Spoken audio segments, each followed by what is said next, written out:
ملکی حالات چونکہ ایسے بنے ہوئے ہیں کہ آئے روز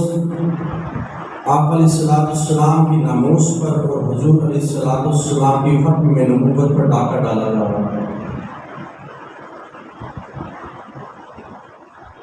آئے ایک مہینے بعد 2 مہینے کے بعد بار بار آئین کو چھیڑا جاتا ہے، اور وہ شک جو 1974 میں ہمارے قائد شاہ احمد نورانی صدیقی رحمۃ اللہ تعالی علیہ نے منظور کروائی تھی، اس کو بار بار چھیڑا جاتا ہے۔ اللہ رب العزت نے قرآن مجید فرقان حمید کے اندر ارشاد فرمایا ما کان محمد ابا احد من رجالکم، کہ محمد صلی اللہ علیہ وسلم تم میں سے کسی بالغ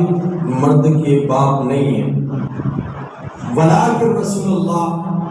لیکن وہ اللہ کے رسول ہے، وخاتم النبیین، اور آخری نبی ہے،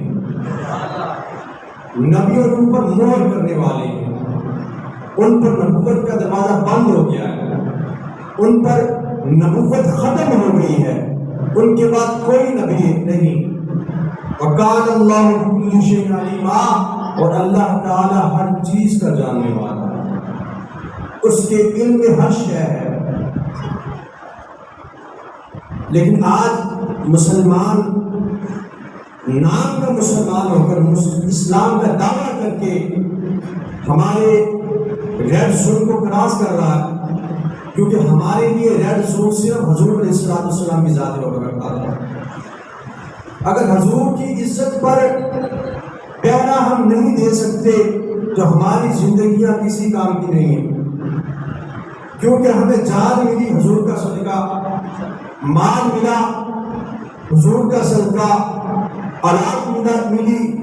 آقا کا صدقہ، قرآن ملا حضور کا صدقہ، وہ رب رحمان بھی ملا حضور کا صدقہ۔ اللہ رب العزت نے آدم علیہ السلام سے فرمایا ہے آدم کہ وہ ذات میں نے پیدا کی ہے کہ جس کی وجہ سے میں نے ساری انسانیت کو پیدا فرمایا، ہر چیز کو تخلیق فرمایا۔ تو آدم علیہ السلام نے اللہ کی بات میں عرض کی، اے مولا میرا نام آدم ہے اور میری کنیت ابو محمد کیوں رکھی؟ اللہ رب العزت نے فرمایا اے آدم اپنا سر اٹھا آسمان کی طرف چلا دیکھ۔ آسمان پر دیکھا تو عرش پر آقا علیہ السلام کا نور انور نظر آیا۔